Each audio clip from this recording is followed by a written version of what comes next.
back to the podcast, gentlemen. And God, congratulations that this movie is seeing the light of day. I saw it at the world premiere at Cannes, and I was scared to death that it was not going to come out, but it's here. It's real. It's actually coming to theaters this weekend. So congratulations to both of you. Thank you so much.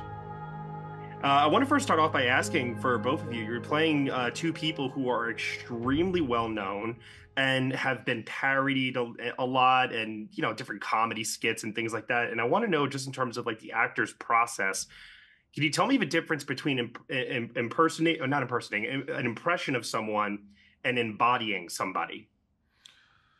Well, I don't know. I think you have to start with what's happening on the inside. I mean, you go out there and you're gathering as much information as you can about the person. Fortunately, if it is a real person, there's a lot of it has been documented, as is in this case, and you're trying to understand what is the emotional need, which we all have and carry within us, and what is driving the decisions. What is there to prove? Why is there the need for power? Why is there the need to be heard? And then you try to also understand the time period in America that we're discussing as well, a time period that seems to have embraced this ideology of you got to win at all costs. You got to get there no matter what. We're obsessed with this hero complex here, and I think in America, right? It's not less is more, is more is more. And so, and then you make some decisions. I've had a lot of people come up to me and say to me that this movie's hitting a little too close to home for them right now. Obviously, the country is at a teetering point where things could be really scary this upcoming election. And so a lot of people have said they're waiting until the election is over to see the movie, depending on the outcome.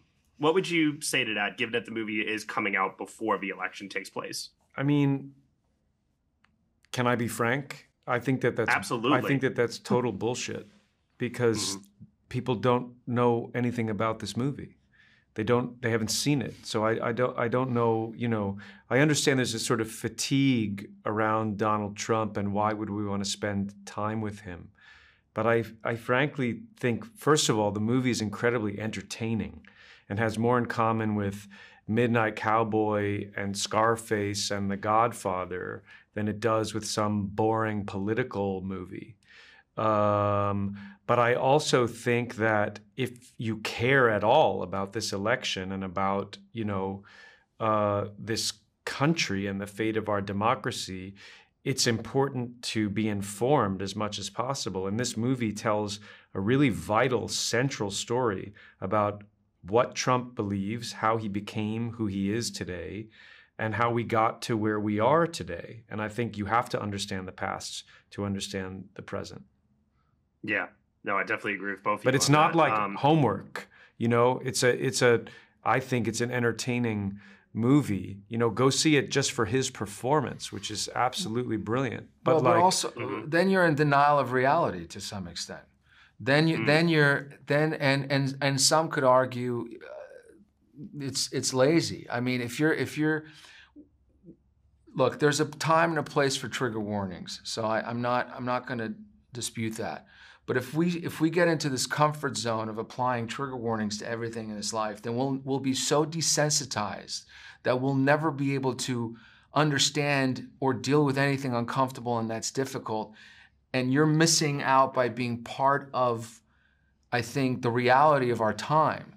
Waking up on November 7th and deciding you're safe to go look at something is not being part of the real world. It's not being here and now. And I got news for you. It's all about here and now. It ain't about the past has already happened, and the future you're not in control of as much as you think. So, you might as well live for the moment and now and have an opinion, have a feeling. But I would love for people to see this movie before passing judgment on it, and then feel free to pass whatever judgment they want, of course. But, I think it stands on its own as a film. Absolutely. Given that this movie has faced a long road to get here towards its release, obviously both of you are are really, really well known within the industry, prolific careers and such. Curious to know, like, in terms of any of those conversations, or do you stay out of them, or do you guys weigh in, hop on calls, and just voice your opinion on why this film should get seen? Like, what was that process like, waiting for it to get to this point? I mean, I personally was not super thrilled about the idea in 2024 in the United States of America of a film being censored. That's something that happens in Russia or North Korea or, you know, other countries that we think that we're different than. But so I found it really troubling and a harbinger of things to come.